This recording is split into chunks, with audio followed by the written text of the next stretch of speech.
Rob Weinberg, who, as well as being a current member of the UK's National Spiritual Assembly, is a writer, producer, and art historian who works across a wide range of media, particularly radio. Most recently, he's been producing podcasts and films for the History Hit Network, and he's also the author of 10 books, including works on opera and film music, and major biographies of the early British Baha'is, Lady Blomfeld and Ethel Rosenberg. So he'll be speaking today on Dr. John E. Esslemont, Treading the Path of Truth and Service, reflecting on the life and work of the physician, Baha'i scholar, and member of the first British National Spiritual Assembly in 1923. So over to you, Rob. Thank you very much, Malin, and thank you to the committee for this invitation to participate in today's programme. The theme of the conference, Institutions and Governance, was put forward to the Association of Baha'i Studies by the National Spiritual Assembly, as this year, as has been said, marks the 100th anniversary of the first election in 1923. And it was felt that the anniversary might provide a timely opportunity to explore the essential relationships between institutions, individuals, and community, and the kind of administrative model that the Baha'i community might be able to offer humanity as it moves towards its collective maturity. Now, I've been invited to spend this session sharing something about one individual whose life was clearly and closely involved in the raising up of nascent Baha'i communities and institutions, but also distinguished service to British society during a period of social and political upheaval. Dr. Esslemont served on the First National Spiritual Assembly, but his name is best known to posterity as the author of the book Baha'u'llah and the New Era, which was also first published exactly 100 years ago. So in the small amount of time I have available to mark these two momentous centenaries, I'll try to share a little of what we know about Dr. Esslemont, his participation in the then prevalent discourses of British society, particularly his championing of a state medical service that later became the foundation of the National Health Service, and the impact of his book, which for most of the 20th century was the definitive textbook of the Baha'i faith. And at the outset, I'd like to thank Dr. Moojan Momen for sharing the work he's done over many decades on Dr. Esslemont, first in his monograph, published in 1975, and also in his superb forthcoming publication, The Baha'i Community of the British Isles, 1844 to 1963, which was a project started by the late Adam Thorne to mark this centenary year. So what do we know about the early life of Dr. Esslemont? He was born on the 19th of May, 1874. He was the fourth and youngest child of John Ebenezer Esslemont and Margaret Davidson of Fairford Cults, Aberdeenshire. They were a distinguished and prosperous merchant family in Aberdeen. John received his education at Ferry Hill Public School, then the Robert Gordon College, and finally Aberdeen University, where he graduated with honours in April 1898, with not only the medical degrees of Bachelor of Medicine and of Surgery, but also a research scholarship. In 1899, he spent time in Bern and Strasbourg, where he wrote papers on his research work, which were published. He returned to Aberdeen in December 1899 and became an assistant to Professor John Theodore Cash at the university. From 1901 to 1903, he worked in Australia at the practice of Dr. Timothy Lee in Wollongong and at the Ararat Hospital near Melbourne. On the 19th of December 1902 at St Kilda, Melbourne, he married Jean Maceras Fraser, who had been his sister's music teacher. The marriage, it seems, was not successful, and after about 1911, they were living apart, although they never divorced. Sadly, during the course of his research, Dr. Esslemont contracted tuberculosis, which cut short his career.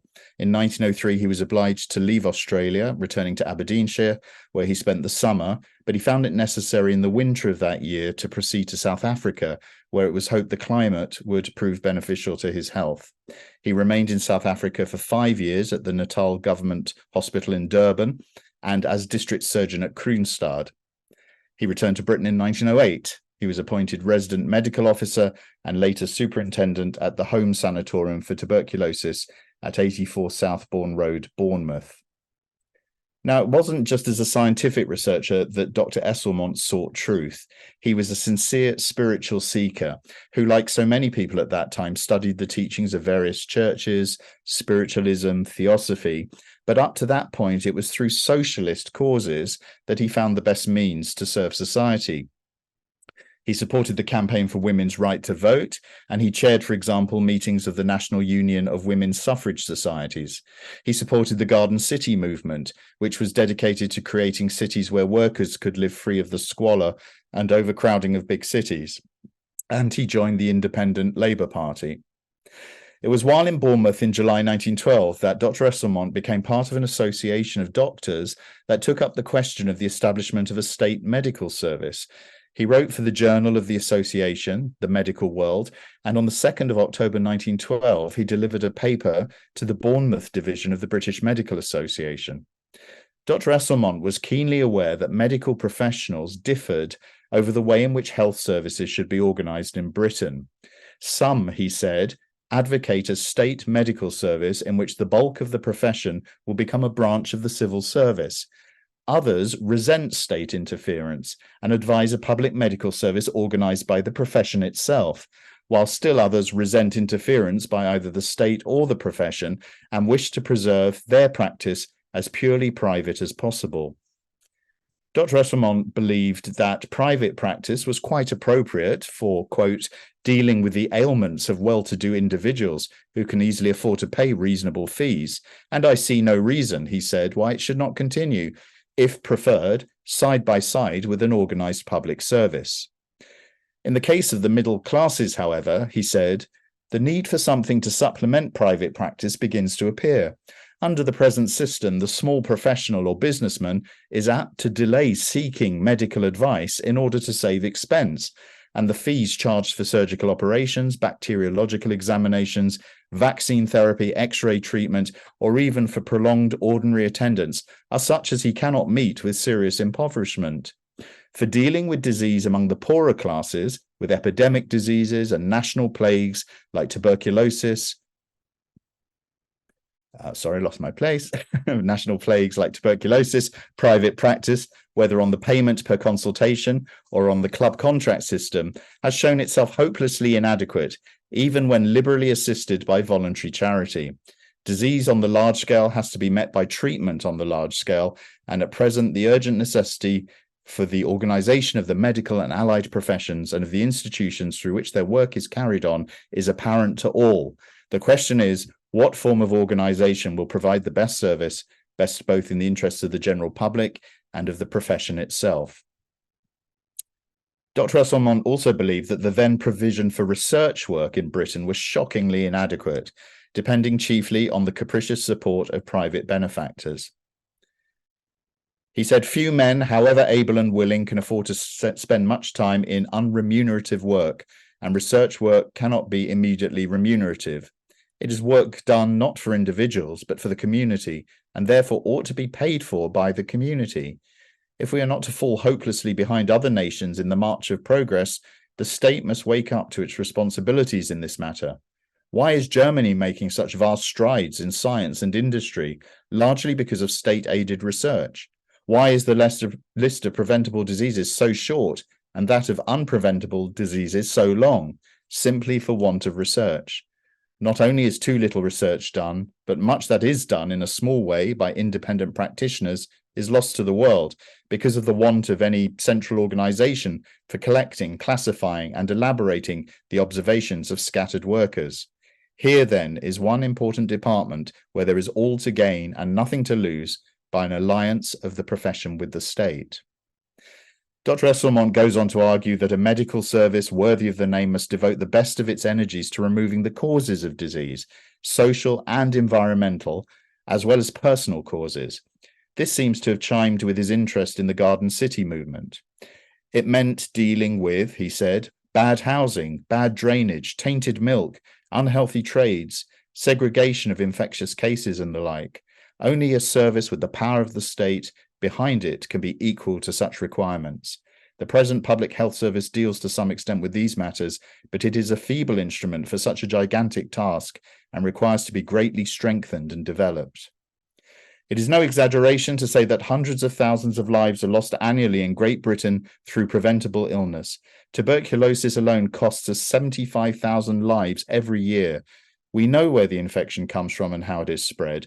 We know that every year thousands of children are infected by tuberculous milk. We know that thousands of advanced causes of tuberculosis are veritable germ factories, disseminating infection broadcast among their neighbours.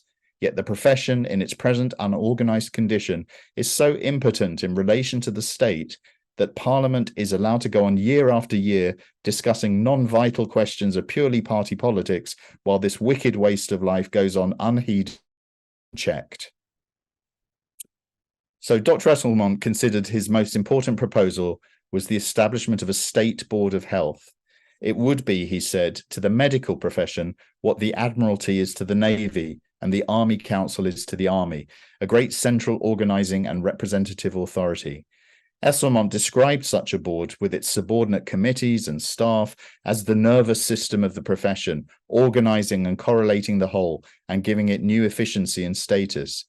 In his concluding remarks, he levels some criticism at those entering the medical profession. In most services, he said, too much consideration is given to seniority and social status and too little to keenness and ability, the result being that enterprise and originality are discouraged and the service attracts the wrong class of men. He says the curse of every profession is the number of men in it who have taken to it or whose parents have pushed them into it, not because of their innate fitness for the work or inclination towards it, but to make a living. These are the men who become slackers, and a system of promotion that gives undue consideration to seniority or family connections is bound to encourage them. Under such a system, they are just as sure of promotion when the time comes as the man who is putting both energy and skill into his work, so why should they worry? Let us give ripeness of experience and inherited talent their full due, but let us have no round men in square holes or feeble men in powerful positions. Let fitness for the work be our one criterion in promotion, and let the best man win, no matter what his or her origin.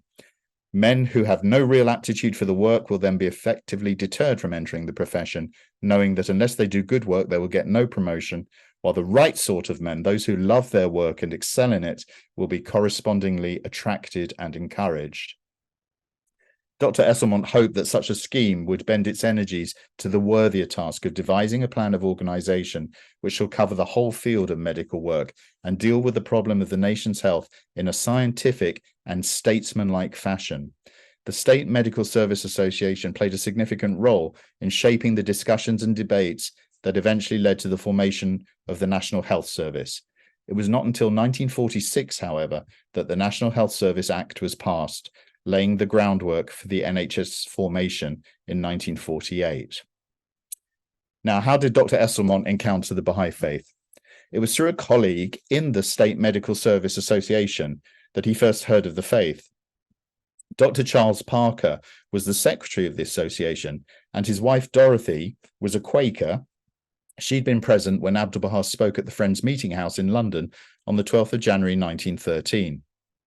She mentioned this to Dr. Esslemont during a conversation in December 1914, and he asked for some pamphlets about the Baha'i movement. So far in his spiritual search, Dr. Esslemont had not found anything that could satisfy his innate religious feeling and his social conscience. However, on hearing the Baha'i message, he was impressed at once by its beauty and thoroughness, so much so that without delay, he procured every book in English which dealt with the subject. He later wrote of the Baha'i teachings, "I was at once struck by their comprehensiveness, power, and beauty. They impressed me as meeting the great needs of the modern world more fully and satisfactorily than any other presentation of religion which I had come across." Within a few months of hearing about the Baha'i faith, Esslemont was an active adherent himself, enthusiastically sharing the teachings with others, including through wide-ranging and copious correspondence. Possibly the first public meeting in Bournemouth was one advertised as the Baha'i Movement, a modern message of peace and brotherhood, with talks given by Dr. Esslemont and Florence George at the Freedom Hall in Westcliff Gardens on the 13th of April 1915. These were, of course, the early days of the Great War, and Esslemont wrote to Lutfullah Hakim, a Persian friend living in London, that in this time of strife and bloodshed, it is a great comfort to have Baha'u'llah's promise of the most great peace, and to feel that a spiritual power is at work, which by and by will turn the swords into plowshares and the spears into pruning hooks. Esslemont kept the 19-day Baha'i fast for the first time in March 1915, and he gave many talks to the groups in Bournemouth, including the Theosophical Society, the Quakers, the Independent Labour Party, the Brotherhood Association, and several adult schools, and he wrote articles about the faith for the Southern Worker, a Labour and Socialist journal. He also joined and even initiated a number of movements in order to reach people who might be sympathetic. He helped set up a local branch of the Union of Democratic Control, and to support the faith's internationalism and its call for a universal auxiliary language, he began learning Esperanto in July 1915, and by the following year, he translated the hidden words of Baha'u'llah into Esperanto with Dr. Hakim. 1916 saw him visiting Manchester, and a letter to a Baha'i friend there showed how profoundly he'd already studied the teachings. Not satisfied with reading the Baha'i writings in English translation, he began also to learn Persian so as to study them in their original language. Now, Dr. Esslemont began to write Baha'u'llah in the New Era largely because he found considerable difficulty in getting the literature he wanted about the Baha'i cause. He soon conceived the idea of putting together the gist of what he had learned in the form of a book so that it might be more easily available to other English readers. When communication with the Holy Land was reopened after the Great War, Esslemont wrote to Abdu'l-Baha enclosing the first 9 chapters of his book in rough draft. Abdu'l-Baha sent him a very kind and encouraging reply and an invitation to Dr. Esslemont to visit him in Haifa with the completed manuscript.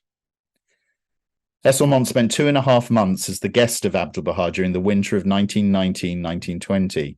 During the visit, Abdu'l-Baha discussed the book with him on various occasions. He offered suggestions for improvement and proposed that after revisions had been made to the manuscript, he would have the whole of it translated into Persian so that he could read through it and amend or correct where necessary. These were carried out as suggested, and Abdu'l-Baha found time to correct chapters 1, 2, 5, and part of chapter 3 before he passed away. In his introduction to Baha'u'llah in the New Era, Dr. Esslemont said that it was a matter of profound regret to him that Abdu'l-Baha was not able to complete the correction of the manuscript, as the value of the book would thereby have been greatly enhanced. During this stay in Haifa, Dr. Esslemont even taught Abdu'l-Baha a little Esperanto. Abdu'l-Baha told Esslemont, "London is lighted, but it is quiet. I want you to go and make it aflame." Esslemont became a devoted friend of Shoghi Effendi, Abdu'l-Baha's grandson. They even collaborated on the translation of an important tablet by Abdu'l-Baha. It was natural that their friendship would be renewed when Shoghi Effendi arrived in England in the summer of 1920 to take up his studies at Oxford University. Indeed, following receipt of the announcement of Abdu'l-Baha's passing in November 1921, it was Dr. Esslemont who wrote immediately to Shoghi Effendi describing the news as a bolt from the blue. He wrote, "It must be very hard for you away from your family and even away from all Baha'i friends. What will you do now? I suppose you will go back to Haifa as soon as possible. Meantime, you are most welcome to come here for a few days. Just send me a wire and I shall have a room ready for you. If I can be of any help to you in any way, I shall be so glad. I can well imagine how heartbroken you must feel and how you must long to be at home and what a terrible blank you must feel in your life." With further encouragement from the most active Baha'is in London, Shoghi Effendi accepted Dr. Esslemont's invitation and stayed with him in Bournemouth from the 2nd to the 7th of December 1921. The Baha'is of the world and Shoghi Effendi himself would soon learn that he had been appointed guardian of the Baha'i faith in the Will and Testament of Abdu'l-Baha. Sections of Baha'u'llah in the New Era demonstrate that Dr. Esslemont's close study of that document had no doubt contributed to his solid grasp of the organic and evolutionary nature of the administrative order ordained by Baha'u'llah, that would, in the words of Shoghi Effendi, as its component parts, its organic institutions, begun to function with efficiency and vigor, assert its claim and demonstrate its capacity to be regarded not only as the nucleus, but the very pattern of the New World Order, destined to embrace in the fullness of time the whole of mankind.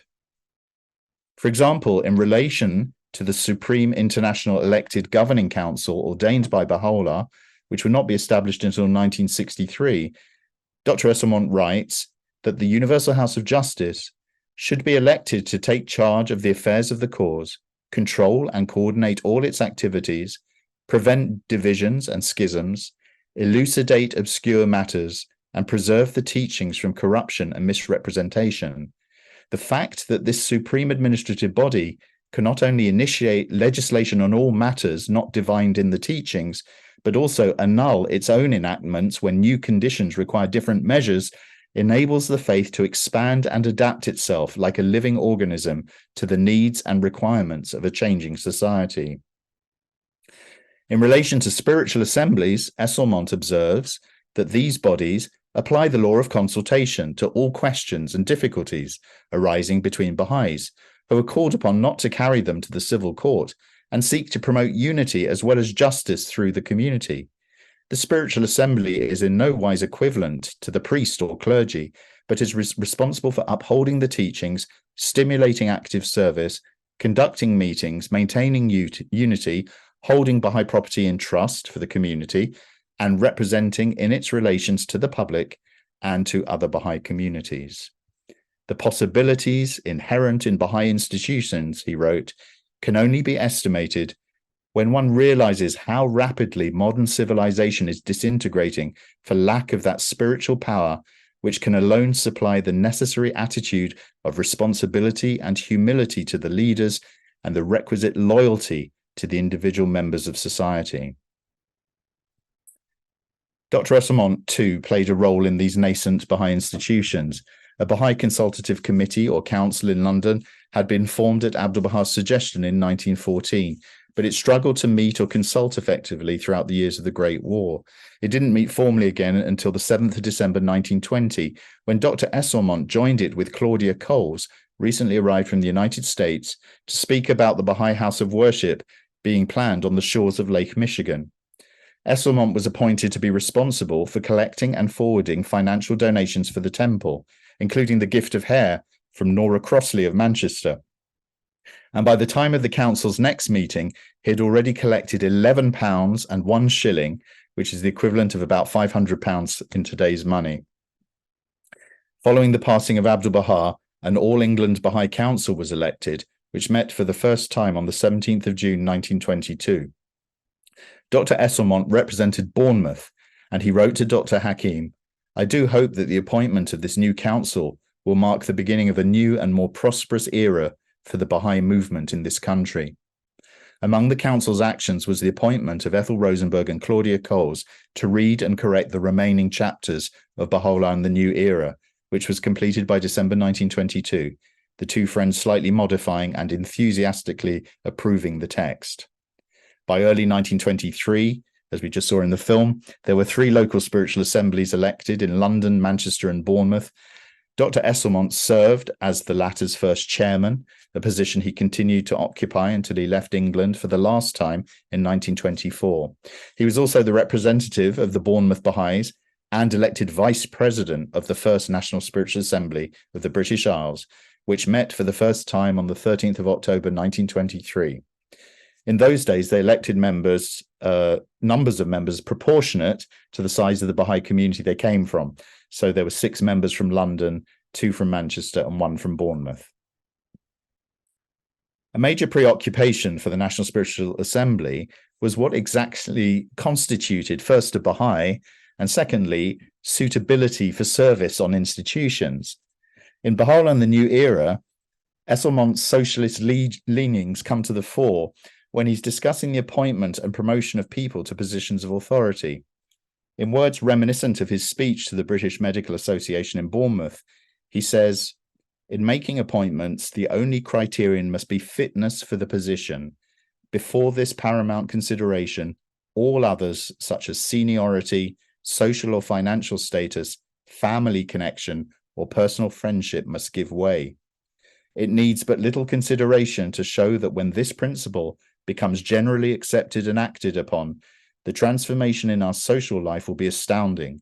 When each individual is given the position for which his talents and capabilities specially fit him, he will be able to put his heart into his work and become an artist in his profession, with incalculable benefit to himself and the rest of the world."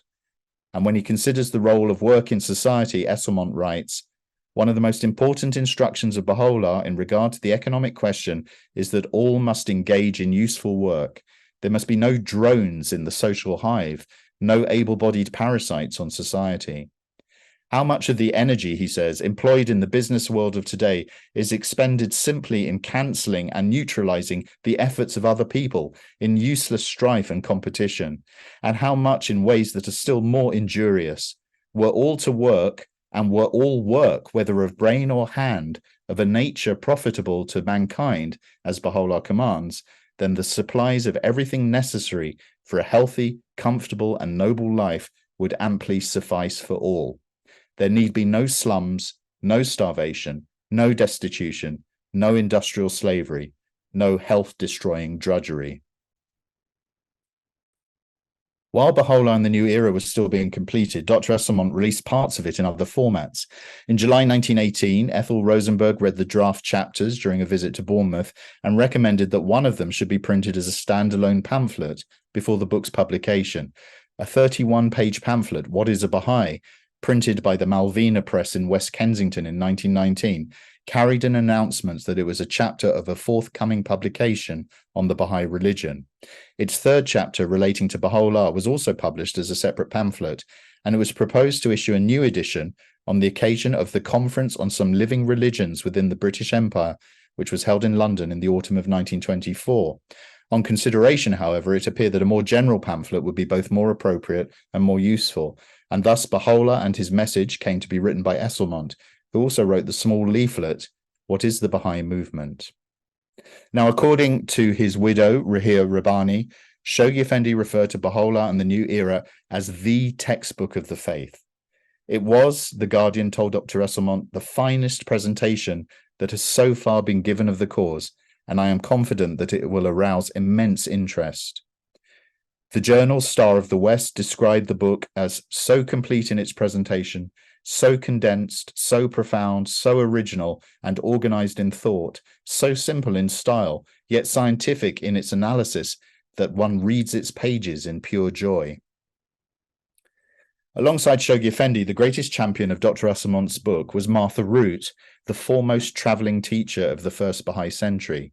She found it an excellent tool, as it provided in one volume an extensive history of the faith and a summary and explanation of its principles and teachings.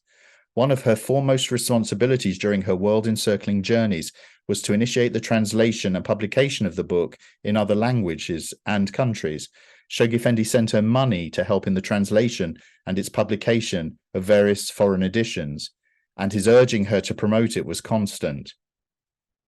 In early 1926, Martha Root sent the book to Queen Marie of Romania, who, during her first meeting with Root, told her that she was reading it with deep interest. Curiously, it seems that Queen Marie had already been aware of the book. She wrote in her diary that her friend, Roxo Weingartner, a Dutch-born actress and lifelong friend of the actress Sarah Bernhardt, kept a copy of it near to her bed. In her first open letter published in the Toronto Daily Star on the 4th of May 1926, Queen Marie described Baha'u'llah and the New Era as a glorious book of love and goodness, strength and beauty, affirming that no man could fail to be better because of this book. A few years later, Martha Root, visiting Warsaw in February 1929, encouraged Lydia Zamenhof, daughter of the founder of Esperanto, to continue in her efforts to translate Esslemont's book into Esperanto, and assisted her in the task of every day of her stay in the city, and that translation was published at the end of 1930. Martha Root also encouraged Chao Yungchang, who was president of Tsinghua, China's preeminent university in the 1920s, to translate Baha'u'llah in the New Era into Chinese. Chao was convinced that the only way to regenerate China is to introduce the Baha'i teachings to China. After speedily completing the translation, he had it printed in early 1932 by the Chinese Baha'i Press, which he'd helped establish in Shanghai. In 1930, Shoghi Effendi initiated the Japanese translation of the text with Agnes Alexander, an arduous task that took more than 3 years and numerous translators to complete. I long to hear that it has been accomplished, wrote The Guardian to Agnes Alexander. And about its translators, Shoghi Effendi's secretary wrote, "They will obtain the reward of their labours from the services this book will render to the cause, as well as to the people of their land. He is certain that through it many of the seeking souls will learn of the truth of the faith, and thereby attain the source of eternal grace and salvation. Now that you have such a wonderful book translated and published in Japanese, your work of spreading the cause should be greatly stimulated, Shoghi Effendi wrote to Agnes Alexander, because you have first literature to hand to the newcomer and ask him to read it. He can pursue his studies in the privacy of his own room without the need of a teacher or of some person to guide him. To awaken such deep interest, however, it may be advisable to hold study classes and let the group study the book together and discuss its points as they arise. The publication of the Japanese version of the New Era marks a landmark in the history of the faith in that land. By 1931, Shoghi Effendi informed Martha Root that he had 7 printed translations of Baha'u'llah and the New Era in his room and urged her to press on with further translations and publications. In 1932, The Guardian sent £9 to Sayyid Mustafa Rumi in Burma in order to assist and hasten the completion of the translation of the book into Burmese. By then, 16 printed translations had been gathered and placed in the mansion of Bachi, and Shoghi Effendi informed Rumi it was being translated into 16 additional languages, including the Burmese. By 1938, the National Spiritual Assembly of the British Isles wished to display one copy of each of the printed translations of Esslemont's book at the Sunday Times book exhibition being held in London. The Guardian sent no fewer than 31 then available printed translations of the books. There are a few more translations in process of publication, wrote Shoghi Effendi's secretary, among which it will surely interest the friends to know is the Icelandic version, which it is hoped will be off the press sometime in the course of the summer. The new revised edition of the German translation, which is being published under the auspices of the International Baha'i Bureau in Geneva, will soon be ready, and you can obtain a copy of that new edition by applying to Mrs. Lynch. Accept them as his gift to the National Baha'i Library at the Centre in London, and would suggest that you keep them for any future Baha'i exhibit which the National Spiritual Assembly may propose to hold in other parts of England. Shortly after the closing of the home sanatorium, Dr. Esslemont received a warm invitation from Shoghi Effendi asking him to spend the winter in Haifa. He left London in early November 1924, proceeding to Port Said in Egypt via Malta. He arrived in the Holy Land on the 21st of November. Once there, he immediately devoted himself to the work of assisting the Guardian with his correspondence.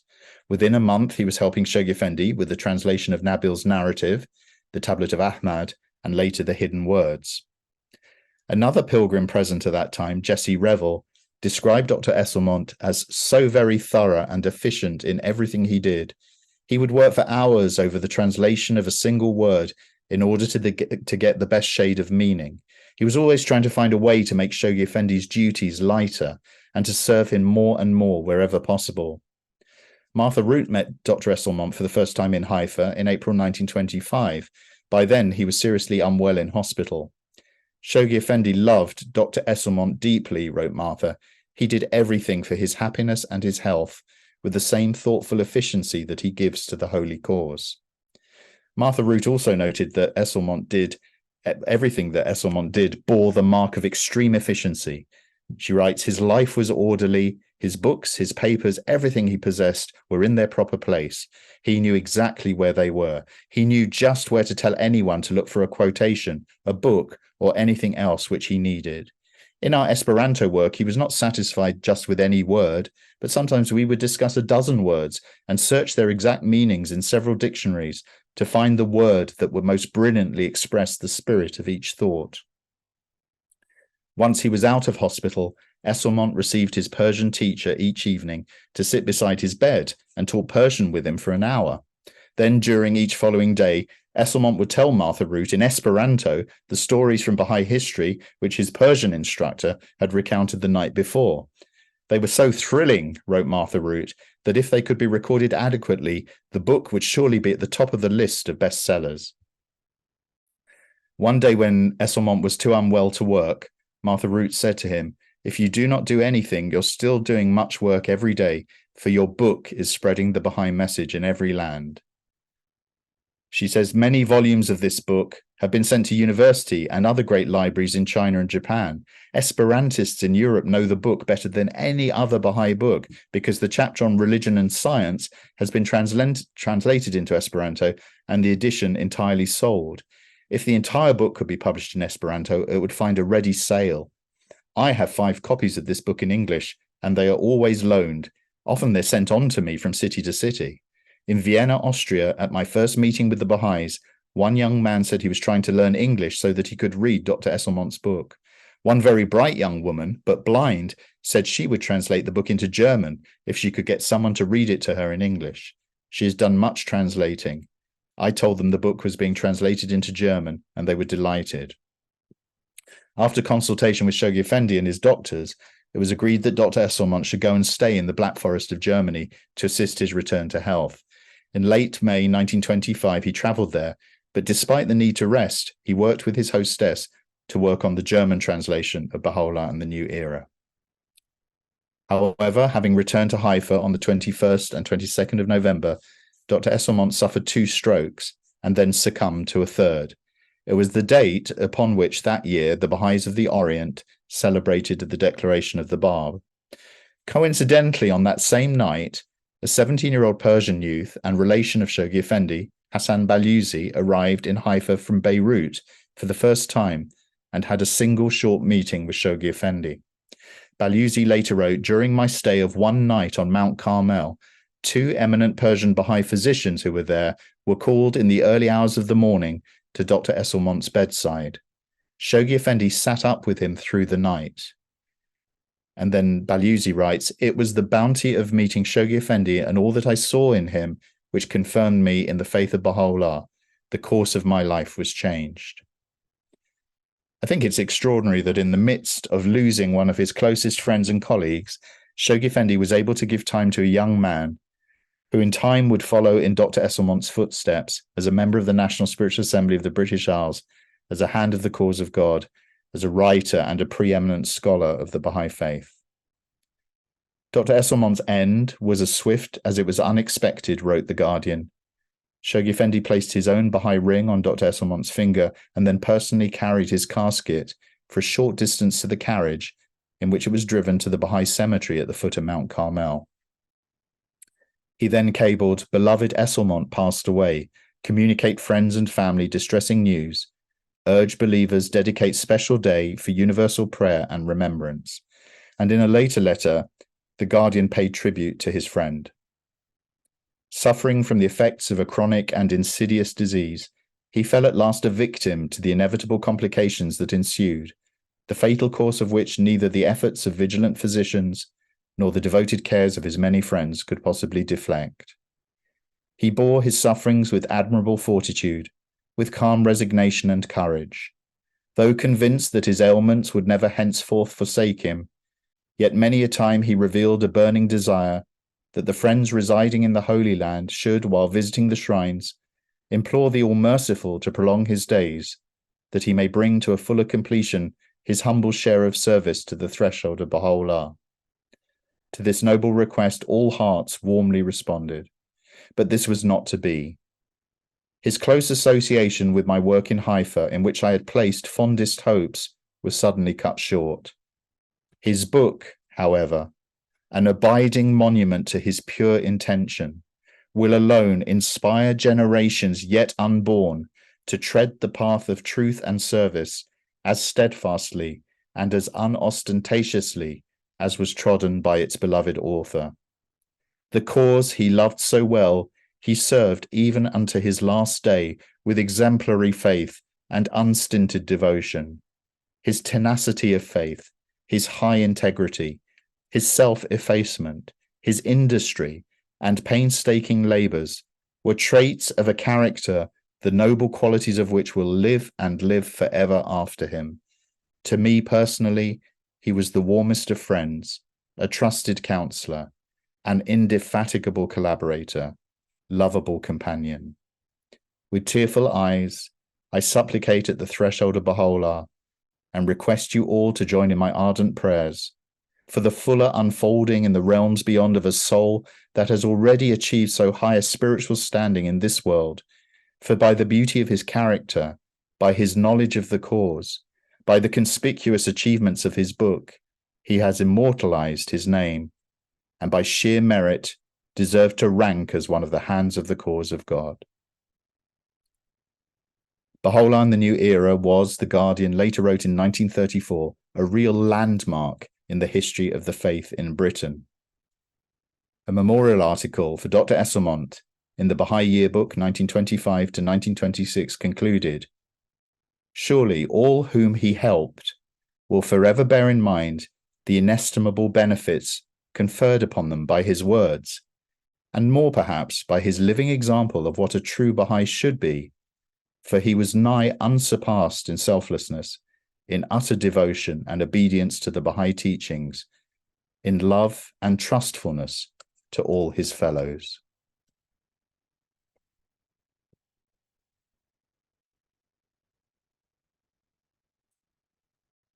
Thank you very much, Rob, for that very, very comprehensive and extremely interesting and inspiring historical reflection. I think it's really struck me so far how we've had so many different kind of disciplines represented today, and I think it's also very useful for us to reflect on these historical figures who exemplify some of these commitments to kind of institutional integrity. And I really loved how you talked about efficiency, actually, specifically, as well as a hallmark of Dr. Esslemont's kind of ethos and behaviour in his serving the cause. So I think we'll go on now to the next speaker. So thank you very much, Rob, for joining us.